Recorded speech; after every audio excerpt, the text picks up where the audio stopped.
तर मित्रांनो, पोलीस भरतीमध्ये वैवाड मिळालेली आहे आणि जे उमेदवार पोलीस भरतीला उतरणार आहेत, जे वैवाड मिळाल्यामुळे उतरणार आहेत, अशांना आपण त्या भरतीसाठी पात्र आहोत की नाही हे चेक करण्यासाठी सिग्मा करिअर अकॅडमीच्या वेबसाईटवर यायचं आहे। तिथे तुम्हाला एक स्पेशल बटन दिलेलं आहे, पोलीस भरती वैवाडसाठी पात्रता चेक करा म्हणून। या बटनवर तुम्ही क्लिक केलं की तुम्ही पुढच्या पेजवर याल। आता तुम्ही या पुढच्या पेजवर आलेला आहात आणि इथे तुम्हाला बघा एक टोटल एक एक्सेल ओपन होते। या एक्सेल मध्ये तुम्हाला इथे जन्मतारीख फक्त तुमची टाकायची आहे।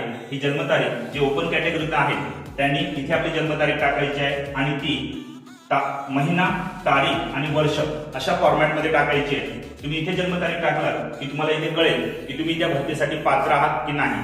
त्याचबरोबर जे उमेदवार कास्टमधून आहेत त्यांनी आपली जन्मतारीख इथे टाकायची आहे, ती सुद्धा याच फॉर्मॅटमध्ये महिना, तारीख आणि वर्ष तुम्ही जन्मतारीख इथे टाकलात की तुम्हाला कळेल की तुम्ही ह्या पोलीस भरतीसाठी पात्र आहात की नाही। मित्रांनो, अवश्य या वेबसाईटला भेट द्या आणि आपली पात्रता चेक करा। जर तुम्ही पात्र होत असाल, तुमचं वय जर बसत असेल तर नक्कीच तुम्ही या पोलीस भरतीसाठी फॉर्म भरा आणि पोलीस भरतीला पूर्ण ताकदीने उतरा। जय हिंद।